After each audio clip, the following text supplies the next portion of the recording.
Hello, welcome to संस्कार plus academy. आज हम टेंथ स्टैंडर्ड के साइंस वन सब्जेक्ट का ग्रेविटेशन चैप्टर के न्यूमेरिकल सॉल्व करने वाले हैं।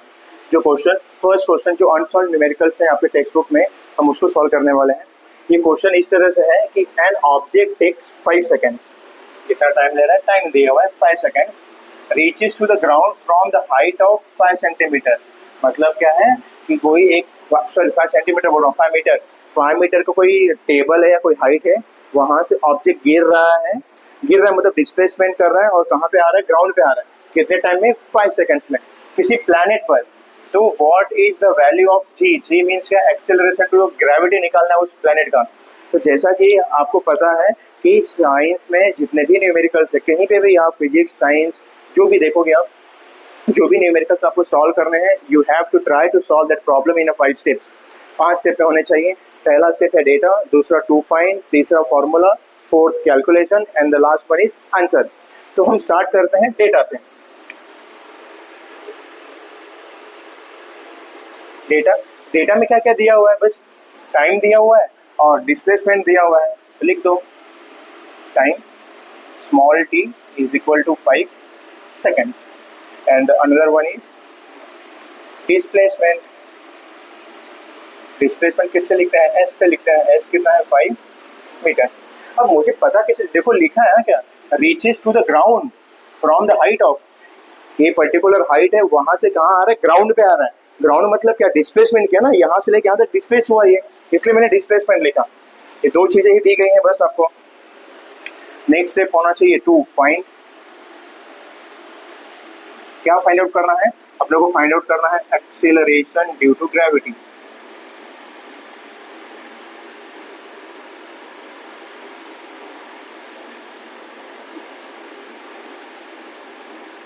जी का वैल्यू फाइंड आउट करना है। नेक्स्ट स्टेप होना चाहिए फॉर्मूला। अब फॉर्मूला में आपने यहाँ पे 3 बेसिक से फॉर्मूले पढ़े हैं, और फॉर्मूले हैं जैसे आपने 9th स्टैंडर्ड में पढ़ा है, न्यूटन्स लॉज ऑफ इक्वेशन में v is equal to u plus a t. फिर पढ़ा आपने s is equal to u t plus half a t square, और लास्ट में पढ़ा v square is equal to u square plus 2ax। अब इसमें से अपने को चेक करना है हम कौन सा फॉर्मूला यूज करेंगे। तो आपने ग्रेविटेशन में भी यही तीनों फॉर्मूले पढ़े हैं। तो पहला देखते हैं, पहला में वेलोसिटी, कहीं पे यहाँ पे वेलोसिटी नहीं दिया है, मतलब ये वाले और ये वाले कैंसिल हो जाएंगे। क्यों, यहाँ पे भी वेलोसिटी, यहाँ पे भी वेलोसिटी है, लेकिन यहाँ पे देखोगे आप तो यहाँ पे डिस्प्लेसमेंट दिया है। यहाँ पे क्योंकि डिस्प्लेसमेंट दिया ना, इन कहीं पे भी, यहाँ बोलोगे सर यहाँ पे भी डिस्प्लेसमेंट दिया है, डिस्प्लेसमेंट दिया है, लेकिन आपको फाइनल वेलोसिटी नहीं दिया ना। इनिशियल वेलोसिटी तो हम जीरो ही रखते हैं हमेशा, आप सबको पता है, initial velocity is always considered as zero. Final velocity नहीं दिया, यहाँ पे हम जीरो रख देंगे तो ये वाला वैल्यू आ जाएगा। तो हमारा फॉर्मूला क्या हो जाएगा, थर्ड वाला, s is equal to u t plus half a t square. एक ही जगह पे आपको क्या रख देना है, जी रख देना है, या जाने दो, हम करते हैं आगे। The next step could be a calculation.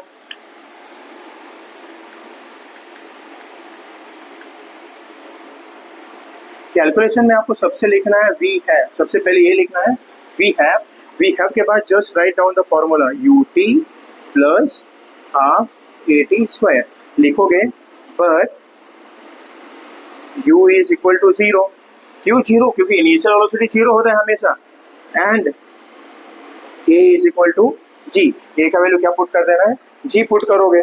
जब ये सारी चीजें हो जाएंगी तो अपना इक्वेशन बनेगा, therefore s is equal to 0 plus half gt square, मतलब यही बन जाएगा s is equal to half gt square। therefore s का वैल्यू दिया हुआ है, s का वैल्यू कितना है, 5 मीटर, हाफ प्लस g का वैल्यू हमको फाइंड आउट करना है, और टाइम भी दिया, टाइम भी कितना दिया, 5 का स्क्वायर इंटू 5 का स्क्वायर। इसको सॉल्व करोगे तो ये हो जाएगा 5 is equal to half plus 25 G, 25 G हो गया। अब सिंपल सा कंडीशन करो, यहाँ पे क्या है, प्लस में है, इधर आएगा तो क्या आ जाएगा, माइनस में। तो 5 minus 1/2 is equal to 25 G. Cross multiply करो, 5 2 10 minus 1 upon 2 is equal to 25 upon G. Just a minute sorry, यहाँ पे प्लस नहीं आएगा, यहाँ पे प्लस नहीं आएगा, हमने यहाँ पे प्लस लगा दिया, मल्टीप्लाई आएगा तो 25 जी, यहाँ पे भी 25 जी, यहाँ पे ये कुछ नहीं होगा, ये is equal to half into 25 G. थोड़ा सा यहाँ पे एरर हो गया, प्लस लगा दिया, यहाँ पे देखो ना ये प्लस नहीं रहेगा, हाफ इंटू जी टी है, जी टी स्क्वायर है, तो हो जाएगा 5, सॉरी ये 2 यहाँ पे आ जाएगा, तो 5 इंटू 2 इज इक्वल टू 25 जी, और ये हो जाएगा 10, 25 इधर आएगा तो क्या हो जाएगा, डिवाइड बाई 25, और ये कितना हो जाएगा जी।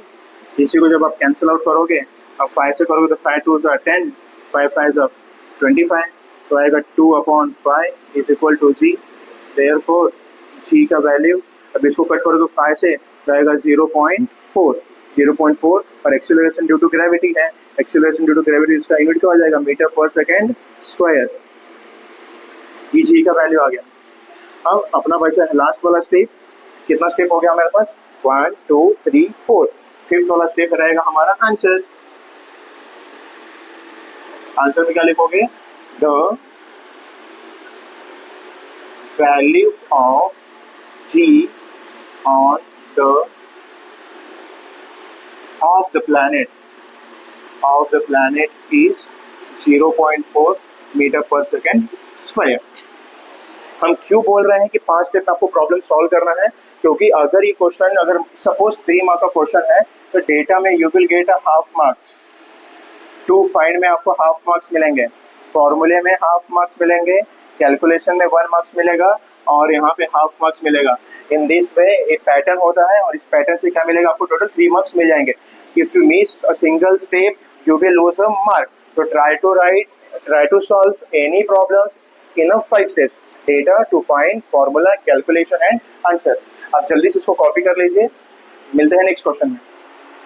हेलो, सेकेंड क्वेश्चन है आपका कि the radius of planet A is half. Planet A का रेडियस क्या है, half. The radius of planet B, मतलब प्लैनेट बी के रेडियस का हाफ रेडियस किसका है, ए का है।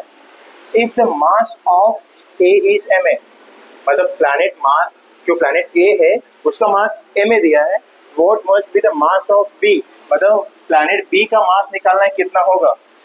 Show that value of ji on the of B is half that of the value of on A, मतलब क्या बोला है, जो जी का वैल्यू है ना बी पे, प्लैनेट बी पे, वो हाफ है, किसके हाफ है, जितना ए पे वैल्यू है। तो मैं डेटा लिखता हूँ, आप समझने का ट्राई करना क्या है। डेटा में सबसे पहले बोला radius, radius of planet A, radius ले लो आप, आर से ले लो, ऐसा लिख लो, रिलेशन सीधा लिखना है। यहाँ पे लिखा है R A is equal to half of R B, ये बोला है। The radius of planet A is half, R का प्लैनेट क्या है, ए का जो रेडियस है हाफ है, किसके हाफ है, बी के रेडियस से, बी के रेडियस से क्या है, हाफ है। एंड दूसरा बोला है the value of ji on B, value of ji on B, G B is half of G A, इसके ए के आधा है जी का value, small G acceleration due to gravity का वैल्यू। ये तो हो गया डेटा। अगला हो जाएगा टू फाइंड, ये क्वेश्चन बहुत समझना कि बहुत इंपॉर्टेंट क्वेश्चन है, बस इसमें पूरा कोई नंबर्स नहीं दिया है, बस आपको हाफ बोला है, डबल बोला है, ये सब वैल्यू दिया है यहाँ पे। ये दो कंडीशन याद रखेंगे, the radius of planet A is half, A का रेडियस क्या है, हाफ है, किसके हाफ है, बी के, और बोला है अपने को बी का मास निकालना है, कब, जब value of ji on B is half, B का वैल्यू हाफ है, बी का वैल्यू हाफ है, किसके हाफ है, ए के वैल्यू से। अपने को फाइंड आउट क्या करना है, mass of planet B, mass of planet B means M B find out करना है। थर्ड स्टेप होना चाहिए फॉर्मूला। अब कोई चीज दिया नहीं है तो फॉर्मूला कैसे यूज करना है, लेकिन याद रखना यहाँ पे एक्सेलरेशन ड्यू टू ग्रेविटी और रेडियस का बात किया है, हमें एक फॉर्मूला पता है, capital g sorry small g का वैल्यू पता है अपने पास, small g is equal to होता है जीएम अपॉन आर स्क्वायर, क्या होता है, GM upon r square. R क्या है, radius of the earth, r क्या है, रेडियस ऑफ अर्थ। 1 2 3 और 4 स्टेप आ जाएगा आपका कैलकुलेशन। एक्चुअल में अगर फॉर्मूला देखो तो कैपिटल आर स्क्वायर होता है, समझना। हम लिखते हैं यहाँ पे वी है, हमने बोला जैसे ही आप कैलकुलेशन स्टार्ट करोगे आपको सबसे पहला पॉइंट लिखना है वी है, और वी है के बाद just write down the formula GM/R square, give it as equation number 1। क्यों इक्वेशन नंबर 1 देना है जरा समझना। यहाँ पे हम पहले लिखते हैं फॉर प्लैनेट ए। प्लैनेट ए के लिए जी का वैल्यू क्या हो जाएगा, तो हो जाएगा GA is equal to capital G MA upon radius. Radius क्या है RA का स्क्वायर। ये हो गया फॉर प्लैनेट ए, इक्वेशन 1 दे दो इसको। सेकेंड लिखोगे आप for planet B.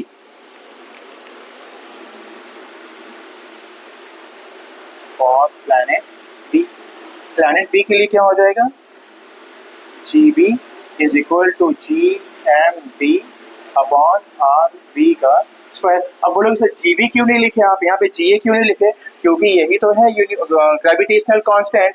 Gravitational constant तो हर जगह पे सेम ही रहता है ना। इसको आप दे दो क्वेश्चन भी, हर जगह पे सेम रहता है, इसलिए यहाँ पे भी G लिखा और यहाँ पे भी G लिखा मैंने। या अगर आपको अंडरस्टैंडिंग करना है यहाँ पे GA लिख दो और यहाँ पे GB लिख दो। इतना समझ गया। इतने समझने के बाद हम जरा देखते हैं गिवन में क्या था।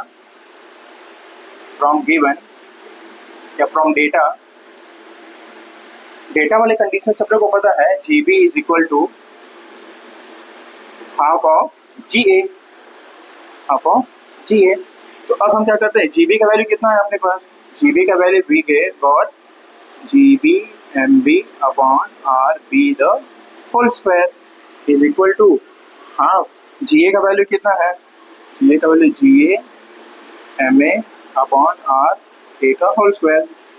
Here GA is equal to GB is equal to G, इसको बोलते हैं यूनिवर्सल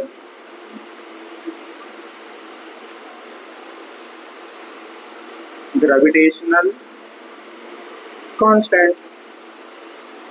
ये तो हर जगह पे सेम ही होने वाला है। अब इसके बाद क्या करना है, GA की जगह पे आप G वैल्यू पुट कर दो और GB की जगह पे G वैल्यू पुट कर दो, तो आपको मिलेगा G MB upon RB the whole square is equal to half G MA upon RA the whole square. ये G और ये G कैंसिल हो जाएगा। अपने हमें वैल्यू किसका फाइंड आउट करना है, हमें वैल्यू फाइंड आउट करना है MB का। MB को यहीं पर है तो बाकी सबको उधर लेके जाओ। जब बाकियों को उधर लेके जाओगे तो इधर बचेगा MB is equal to RB को उधर लेके जाओगे, जैसे पहले से हाफ है, हाफ को एज इट इज रहने दो, MA into RB the whole square upon RA the whole square. ये वाला आया। यहां से बस बचता है हमें क्या करना है, MB is equal to half, half as it is हो गया, MA को ऐसे ही रहने दो आप, RB को भी ऐसे ही रहने दो। अपने को RA का रिलेशन, RA का वैल्यू पता ना, हम RA का वैल्यू यहाँ पे पुट कर देंगे। हम यहाँ पे RB द होल स्क्वायर ऐसे ही रहने दो। RA का वैल्यू कितना है, RA का वैल्यू है हाफ RB, है कि नहीं। RA का वैल्यू कितना है, हाफ RB, तो RA की जगह हाफ RB डाल दिया और स्क्वायर तो स्क्वायर हो गया। यहाँ पे ये हो जाएगा half MA RB the whole square upon 1/4, 2 का स्क्वायर 4 हो जाएगा और यहाँ पे बचेगा RB द होल स्क्वायर।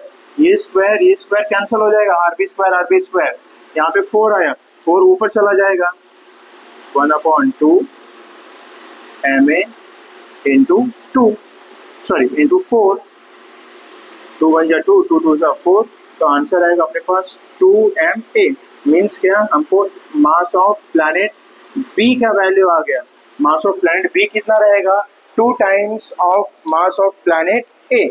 कितना आ गया, हमारे 4 स्टेप हो गए, 1 2 3 4, हमारा 5th वाला स्टेप आ जाएगा क्या, आंसर। और आंसर में क्या लिखोगे, the mass of planet B is twice the mass of planet A। इसका मतलब क्या है, प्लैनेट बी का जो मास है वो प्लैनेट ए के मास से कितना टाइम्स ज्यादा है, 2 टाइम्स ज्यादा है। कितने टाइम्स ज्यादा है, 2 टाइम्स ज्यादा है। तो ये हमने कर लिया सेकंड क्वेश्चन। जल्दी से आप इसका स्क्रीनशॉट लीजिए, मिलते हैं नेक्स्ट क्वेश्चन में। तो अभी तक हमने 2 क्वेश्चन कर लिए हैं। ये है क्वेश्चन नंबर 3। क्वेश्चन इस तरह से है, the mass and weight of, mass and weight बोला, हाँ क्या, mass and weight of an object on earth are 5 kg and 49 newton. मतलब कितना मास कितना है, 5 kg, और वेट कितना है, 49 Newton respectively. What will be their value on the moon? Moon पे उनका वैल्यू क्या होगा वो हमें निकालना है। और हमको ये बोला है, assume that the acceleration due to gravity on the moon is 1/6 times the that on the earth। तो इसका मीनिंग समझना है, हम डेटा लिखते हैं, जिस समझने का ट्राई करना आप। इसने बोला पहले मास बोला है, ऑब्जेक्ट का मास बोल दिया, मास को स्मॉल m से लिखते हैं, कितना है 5 kg, एंड वेट बोला है, वेट को W से लिखते हैं, और W कितना है 49 न्यूटन। आप सबको इतना तो पता रहेगा, आपने ग्रेविटेशन चैप्टर पढ़ा है, weight is equal to mg करके फॉर्मूला आपने पढ़ा रहेगा, यही फॉर्मूला हमको यूज करना है। और भी आपने एक टर्म पढ़ा है, ये जो m है, m क्या है, मास है, m क्या है, मास है। और ये भी सुना रहेगा आपने, ऑलवेज रिमेन्स कांस्टेंट, क्या रहता है, ऑलवेज रिमेन कांस्टेंट, हमेशा इसका वैल्यू सेम रहेगा मास का। चाहे आप अर्थ पे लेके जाओ, चाहे मून पे, चाहे जुपिटर पे, कहीं पे भी लेके जाओ कोई ऑब्जेक्ट हो, उसका मास हमेशा क्या रहेगा, सेम रहेगा, नेवर चेंजेस। यही वाला कंसेप्ट, ये वाले कंसेप्ट हमें यहाँ पे अप्लाई करना है। तो हमें 2 चीजें दी गई है, मास और वेट। और बोला है कि acceleration due to gravity of moon means क्या है, GM लिख देता हूँ। GM मतलब क्या, acceleration due to gravity of moon is 1/6 times the earth, 1/6 times that on the earth. और अर्थ पे कितना है, 9.8। तो इसको जब आप सॉल्व करेंगे 9.8 अपॉन 6 को, इसका आंसर आएगा 6 1 जा 6 बचा 3, 38, 6 6 जा 36, 36 के बाद बचा 2, 20 और 6 3 जा 18, फिर से 2, मतलब वही 1.633 आएगा। जी का वैल्यू है, तो मीटर पर सेकेंड स्क्वायर, मतलब GM का वैल्यू आ गया ये। इसका मतलब ये है कि आपको डेटा दिया है कि ये 3 चीजें डेटा में दी गई हैं। नेक्स्ट स्टेप है हमारे पास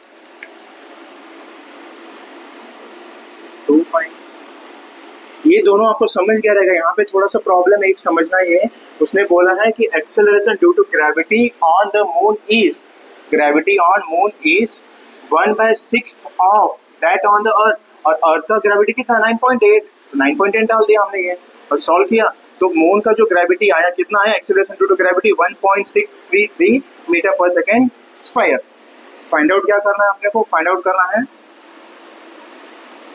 मास of object on the moon.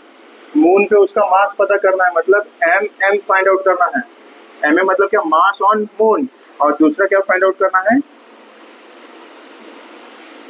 Weight of object on the moon, WM find out करना है, वेट ऑन मून। ये 2 चीजें फाइंड आउट करनी है हमें। हम नेक्स्ट स्टेप पे आते हैं। नेक्स्ट स्टेप हमारा होना चाहिए फॉर्मूला। थर्ड स्टेप हमारा क्या होना चाहिए, फॉर्मूला। और फॉर्मूले में हमने बताया कौन सा फॉर्मूला यूज करना है, मास और वेट बोला निकालने के लिए सिंपल से लिख देंगे W is equal to mg। ये फॉर्मूला हमें यूज करना है।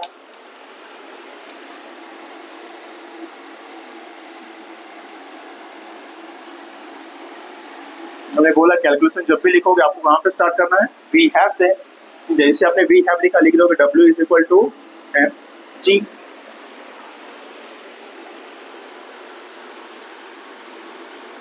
इसके बाद क्या करना है आपको, लिखोगे सिंस वी नो दैट, इसको आप इक्वेशन 1 दे देना। सिंस हमको पता है mass of any object remains always same everywhere. हर जगह पे कोई भी ऑब्जेक्ट है उसका मास क्या होता है, सेम होता है. तो सेम होता है तो हम ऐसा लिख सकते हैं,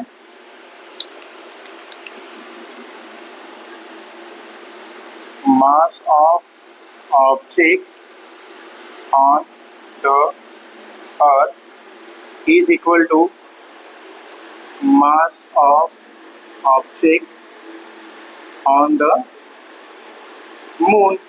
अपने को ये तो निकालना है, mass of object on the moon निकालना है. तो किसके बराबर रहेगा, क्योंकि हमने पढ़ा है मास हमेशा क्या रहेगा, सेम रहेगा. इसका मतलब ये है कि मास m में किसके बराबर रहेगा, m के बराबर रहेगा. तो मास कितना दिया है ऑब्जेक्ट का मास कितना दिया है 5 kg.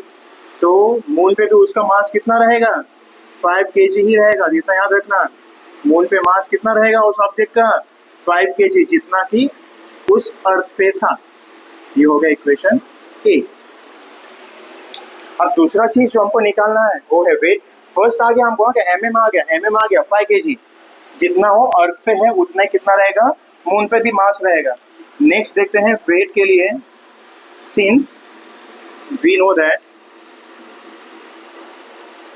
क्या पता अपने को W ऑन मून निकालना है ना, ये किसके बराबर रहेगा mm इंटू GM के बराबर रहेगा. अरे फॉर्मूला है ना हमारा, ये मून के लिए निकालना है इसलिए हमने m यूज कर दिया है. Weight on moon, mass on moon आ गया अपने को कितना है 5 और g कितना है 1.63 और WM इसको अब जब सॉल्व करेंगे तो 5 3 is 15 1 15 और 1 16 1 5 6 30 और 1 3 5 1 5 3 8 8.165 न्यूटन. इतना आ जाएगा आपका क्या वेट ऑन मून. वेट कितना था अर्थ पे 49 न्यूटन था, लेकिन मून पे कितना हो जाएगा 8.167. इसी को आप राउंड ऑफ लिख सकते हो 1.7 8.17 लिख सकते हो आप. ये हो गया आपका. ये लास्ट स्टेप जो बचा है, लास्ट स्टेप में आपको क्या लिखना है आंसर. तो आंसर क्या लिखोगे, सेम जो आपने यहाँ पे लिखा है. फर्स्ट आंसर लिख दोगे मास of object on the moon is 5 kg and second लिख दोगे weight of object on the moon is 8.165 Newton. अब आपको इतना बस याद रखना है, जो वेट है वेट का यूनिट न्यूटन होता है और मास का यूनिट क्या होता है केजी होता है. जल्दी से आप इसका स्क्रीनशॉट लीजिए. मिलते हैं नेक्स्ट क्वेश्चन में.